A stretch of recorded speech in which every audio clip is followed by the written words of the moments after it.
You're now tuned into another special episode of the Hip Hop Uncensored podcast. I'm your brother, O God, from Hip Hop News Uncensored, and sitting across from me is my co-host. What up, y'all? It's your man, Sam, and Viral Hip Hop News. Like my cousin said, man, you're in the building for a very special edition of the Hip Hop Uncensored podcast. Yeah. Once again, we have Hollywood royalty in the building. We have the legendary, the beautiful Miss Holly Robinson Peete on the podcast. Miss Robinson, how you doing this afternoon, this evening? I'm doing great, guys. I'm happy to be here speaking to you. I'm gonna turn off all my little bings and bongs because everybody's trying to find me. You know how it goes. Mm-hmm. There we go. Everything's turned off. I'm doing really good. I'm happy to be here. Happy to see you guys. I love your background. That mural is dope. Appreciate it. Yeah, it was done by a real talented artist. He's actually a tattoo artist in our area in Violent, New Jersey. Angel, he owns Namaste Collective out in Violent. He did the whole thing. If we had a 360 view, you'd be able to see the whole studio, but did a phenomenal job. Beautiful. All I got is my chocolate Santa over my shoulder, but you know. It's all right. So how are you feeling with everything going on? We usually start off by asking our guests how they feeling. 2020 is concluding. It's a lot that's happened this year. A lot that we've had to digest. So overall, with the year concluding, how are you feeling with everything?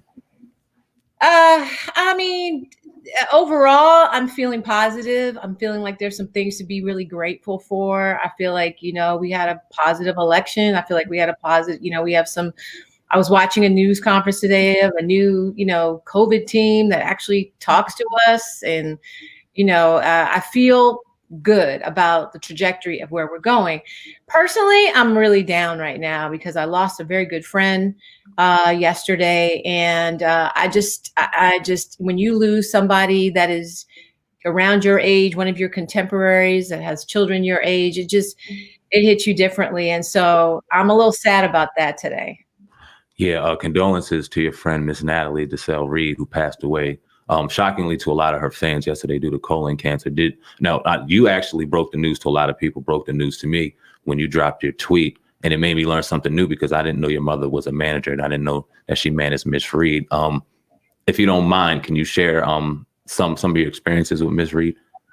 Yeah, so Natalie DeSalle Reed is just, she was a wonderful person. I mean, everybody loved her smile. She was just vibrant. She was just a ray of sunshine. My mother managed her for some time during her career. My mom was a pretty prolific 90s manager. I'm always on her to write a book because she managed everyone from Michael Clark Duncan to Wesley Snipes to Rosie Perez, Pierce Brosnan. Like, she was bad. And I'm like, Mom, you need to sing your praises. So I'm working on her to tell her story. But Natalie and her had a great relationship, but they had some ups and downs. And as recently as 3 or 4 weeks ago, Natalie reached out to her and they squashed everything and talked about life and had this beautiful, uplifting closure conversation. And they laughed. And then maybe it was 3 weeks later when my mom found out that she was really ill and was close to the end. And Natalie never mentioned that. So I just think she wanted to, you know, have this conversation. It meant a lot to her. So yesterday when she passed, her husband, who was, as you can imagine, overcome with all the things you have to do in that moment, reached out to my mom and asked her if she would help get the word out in a dignified way. Because you know how the media can be sometimes, and they start saying things are not right, and her legacy and her life was too important. So Lenny, her husband, asked my mom if she could help with the social media. Well, my mom's 84. So she needed she's pretty good with social media, but she needed a little help.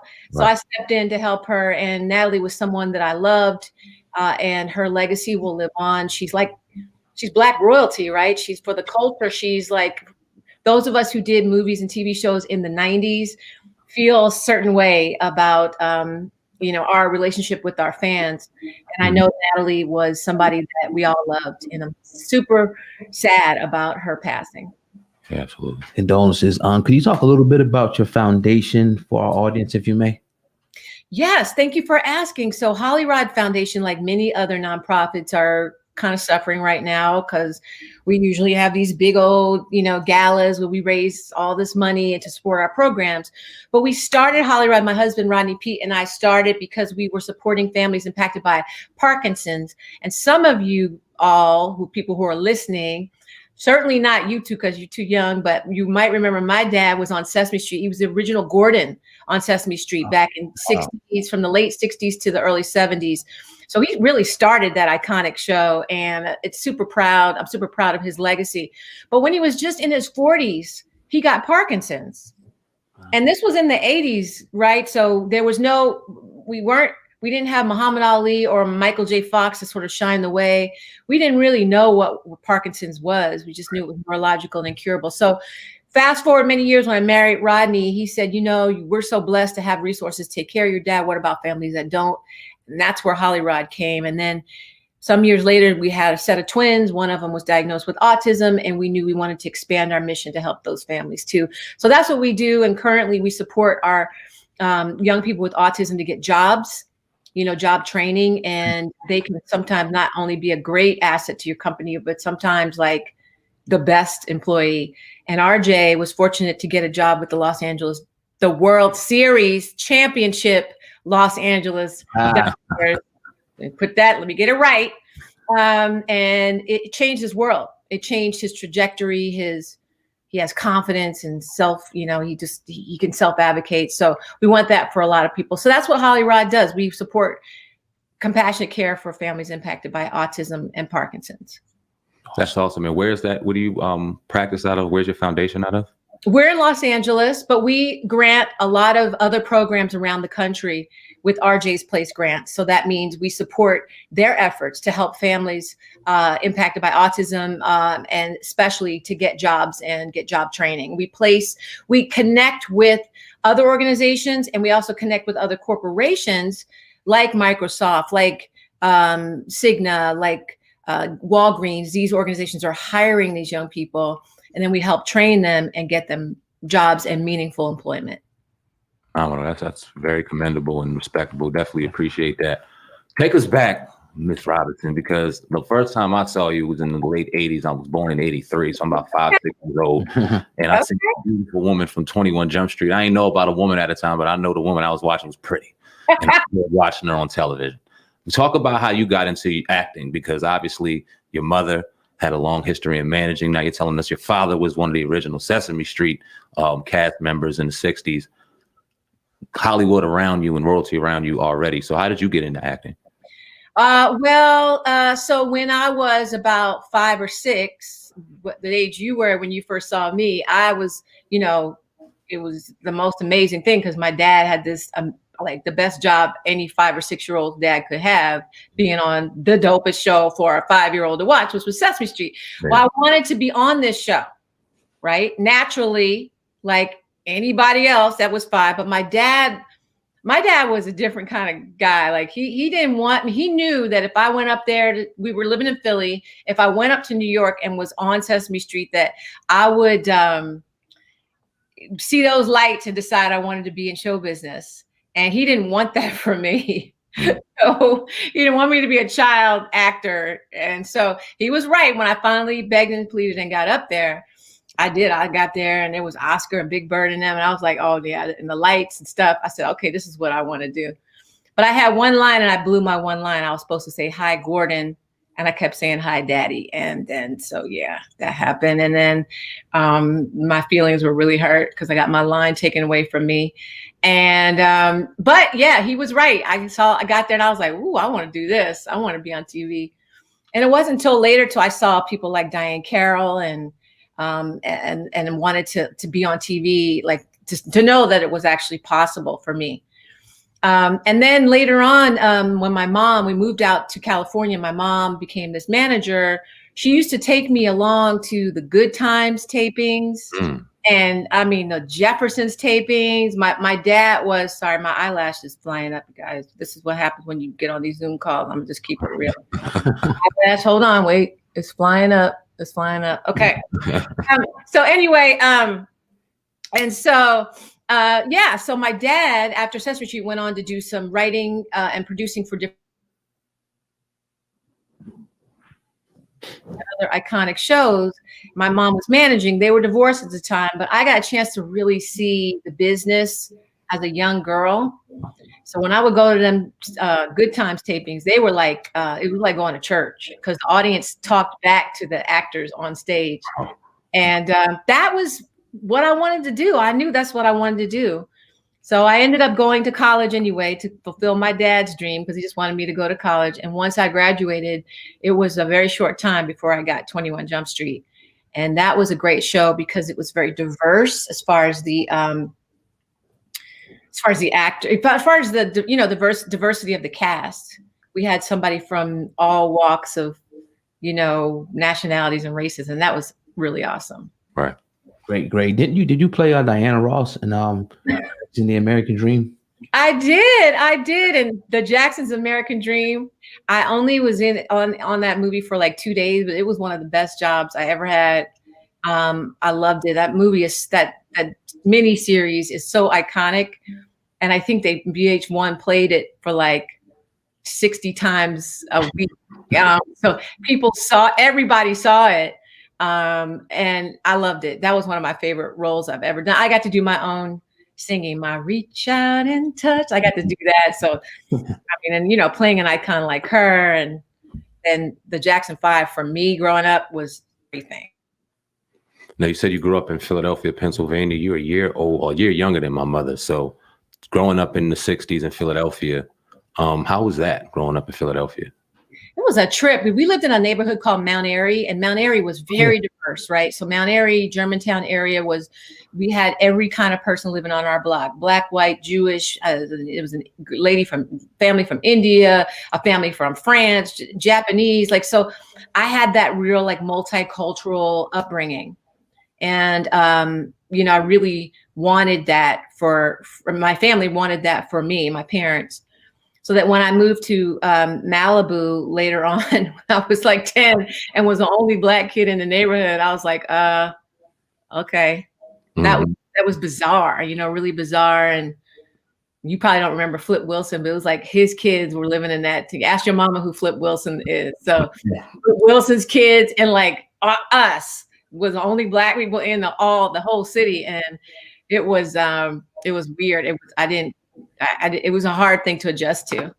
But that's how we got out there. So Philly really gave me my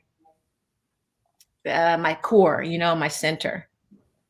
Yeah, because I heard you saying in an interview one time, you was like, you don't want the Philly to come out of me. So how did growing up in Philadelphia kind of mold you into the person that you are, help mold you into the the woman that you are today? Yeah. Play, right? We're very, very honest people, and we kind of tell it like it is. And then later on when my husband became a quarterback for the Eagles, I moved back to Philly, and that was a whole nother other thick skin I had to develop being a quarterback's wife, right? Especially in that town. And y'all already know about them Eagles fans. So Eagles still. You know what I'm saying? So you already know, it's very, very difficult to be an Eagles wife and be an Eagles fan and be from Philly, because when they're coming for your husband, you gotta defend him, but by the same token, you can imagine. One time we were in my husband played back in the day, so we were at Veterans Stadium, which is gone now, right? And I heard somebody say, he threw an interception or something bad happened. And I heard somebody say, Pete, you suck. And I turned around and it was my Aunt Jane. who we gave the tickets to. Wow. I was like, okay, these fans, they don't care whether they're related to you or not, they're going to tell you. So Philly Holly is just that girl that, if I can be a little hardcore. A lot of people don't think that because my image and brand is that, she's kind of a, Doris Day mom and does everything this way or that way. But deep down inside, I got that Philly. Yeah. We know about that Philly real well. We from South Jersey, so we right over the Walt Whitman, and we got family. We know. We definitely know. Talk about hanging with Mr. Cooper, San Francisco, California. Mark Curry, legendary comedian, and man, that was another great show on TGIF back in our childhood. Talk about that experience. Oh man, Cooper was so much fun. Mark Curry and I we're still close to this day. Yeah, it had like a whole Oakland, Northern California flavor, and it was just a fun ass show. Like we just had the best time. We laughed every day for 5 years, and it was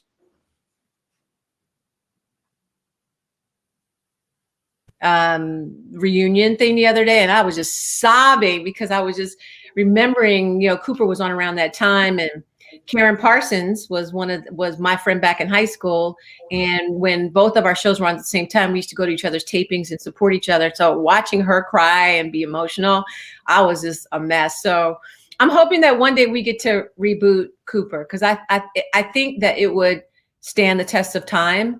And I think it would be great to do that. And it's still funny. And how I know things are still funny is when I play them for my kids and they actually laugh, like really laugh. And so we are on Hulu and a couple other platforms, but I would love to reboot that show. Absolutely. Do you think that Mr. Curry's accident and what he went through kind of takes away or kind of leaves people taken away from the greatness that he was? Because he's one of the greatest comedians of all time, and one of the greatest actors on screen as far as television, one of the funniest men that we've ever seen on TV. But it doesn't seem like he gets the credit because maybe he was away from TV. I would love to know your perspective on that. Yeah, it's interesting. I think the accident was definitely a setback for him. It was really a scary time for him. Losing his mom was really hard for him. He was so close to his mom. All of us, when we lose a parent, is tough. But this business is hard, and it's hard in order to continue to stay relevant and continue to keep working, you have to keep pivoting nonstop and be ready for those moments. And I think I've done that well, but it's very hard to do that. And so when those spaces open up, they close really quickly, and you have to continue to reinvent yourself. And I think that that might have been difficult for him at times. But I'm hoping that we would be able to do a reboot together, because he's still very funny. And I just think he needs the platform, and we talk about it often. So hopefully that will happen. We've reached out to him many times. Mr. Curry, if you happen to see this interview, you're more than welcome to come on this platform and holler at us for sure. That's great. Could you talk about, I know it was back in 2005 or 6, the release of your book, and what went into making that? Which one? Which book? Proud Hands, I think it was called. Oh, the Proud Hands book. Oh, the Proud Hands book was kind of a book that I did with a pharmaceutical company to support Parkinson's patients, and talk about like the support of the community. But the book I think really want to read. I've written several books, but the one I really want to redo is my football book. I wrote a book about women in football. It's called Get Your Own Damn Beer, I'm Watching the Game, a woman's guide to loving professional football. I would like to redo that and update that book, because I absolutely love football, and I loved it before I met Rodney Pete. I like I said, Eagles fan. I was born listening to stories about the Eagles and my dad and stuff. So I want to reboot that. And then I also have another book called My Brother Charlie, which is about a children's book about autism. And so I love writing books. I think it's such a great way to get your word out and talk about the things that are important to you. Absolutely. Talk about being a football wife, if you don't mind, because Rodney Pete played in a real rough era of football. We remember that vividly. Them old Eagles games. We've been to Veterans Stadium. We've been to the Link. We've been there, and we remember the old dirty field that he played on. It was rough out there. Concrete. And when the December games wasn't no joke. So how was that? Just watching your husband go out there. You were talking a little bit about the criticism, but just the triumphs, the failures, picking them up on Mondays and Tuesdays. How was that experience for you? Oh, it was hard. And in that Get Your Own Damn Beer book, I talk a little bit about being a football wife and how hard it is. But like I told you before, even my own relatives were fussing at us after games. So that was it. But you mentioned that field, and it was like green concrete. And I want to say it was like 96. And I was a rookie wife. Like we hadn't even been married a year. Rodney was on the last year of his contract. And we were rolling, like I think we were like 4-1 or something. Like we had started off really, really well, and then like he dropped back to pass, and he planted his foot wrong, and the patella, tore his patella, his kneecap went up into his thigh, and they waving at me to come out. I knew it was over when they were waving at me in the stands and said, come down to the locker room, because you don't get, as a wife, invited to the locker room for anything less than a season-ending injury. And it was just so tough. We went to the hospital immediately. I mean, it was like 4 days. My hair was all crazy. I didn't even leave the hospital for 4 days, and we had immediate surgery and got into rehab. But that was tough. That was my first year of marriage with him, nursing him back to health, getting that patella back and fixed and back to health. He ended up playing for many years after that, and went on to play, with the Panthers and the Raiders and the Redskins. So they were the Redskins then. And so it was hard, though. I mean, you really have to have a thick skin. But here's where I dodged the bullet. We didn't have social media back then. That's a fact. Yeah. Because let me just tell you, if we had social media back then, I probably would have got him cut from every single team. Because that Philly Holly, right? Philly Holly would have come on, because it's so hard, because certain things, right? You know what your coach told you, or things, and then you hear on the radio, and you all know WIP, right? Mm-hmm. So they would, they're so cold-blooded, right? Yeah. When it comes to the Eagles, and they would say stuff that was so mean-spirited and just awful, right? Rodney forbid me to even listen to that radio station, but I didn't listen. And so I would listen, and sometimes I would call in and disguise my voice. Uh-huh. I would call in and I would say I was like a friend of a cousin's of Rodney's, and I would tell them how they got stuff wrong. It's so funny. Years later, we do these Super Bowl appearances for our charity and stuff, and WIP is always in radio. I don't know if you guys go down there, to Super Bowl, but like you have that radio row and then WIP. Mm-hmm. And I just did an interview with them talking about the foundation, and the guy was like, "We just want you to know, Holly, we knew that was you calling in. Try to disguise your voice." I was like, "Oh man!"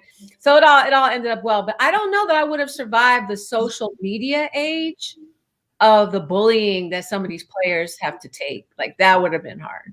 Yeah, it's a lot.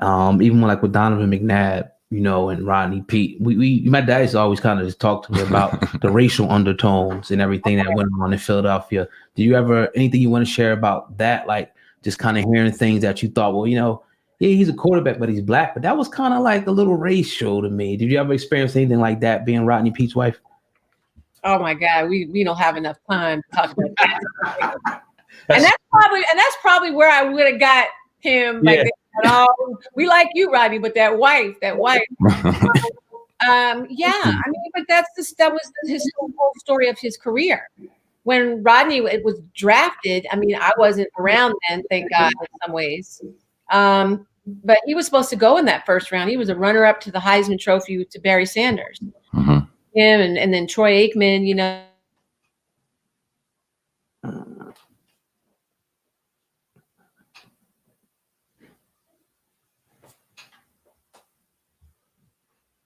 Hello. Seem to be having some technical difficulties with Miss Robinson Pete, but we'll get her back on momentarily. She dropped off. She'll be right back on. Yeah, she'll be on. We here though with the wonderful, wonderful Holly Robinson Pete. She'll be back in a moment, man. Great interview thus far. We just got a few more minutes for the people. Here she goes right now. Sorry. I don't know what happened. No, okay. You were talking about Troy Aikman being drafted. That's what we dropped off. Yeah. So this was back in '89, and it was difficult because, and I didn't know Rodney then, but I talked to his mom about it, and it was an awful day, that draft day, because they had cameras in his face, and he was supposed to go in that first round, or at least two. He was one of the best quarterbacks in the country. Mm-hmm. They were saying all these little code wordy things like, "Oh, he's too short," or "He's too mobile," or he does this, he does that. And now we know these code words, right? We would call them out immediately. So when you see like Jalen Hurts, you saw like, oh my God. And I'm obsessed with this topic. I can't believe you. Somebody must know. But I see it all the time, and as a wife, you see it, you hear it, and you know why he wasn't taken.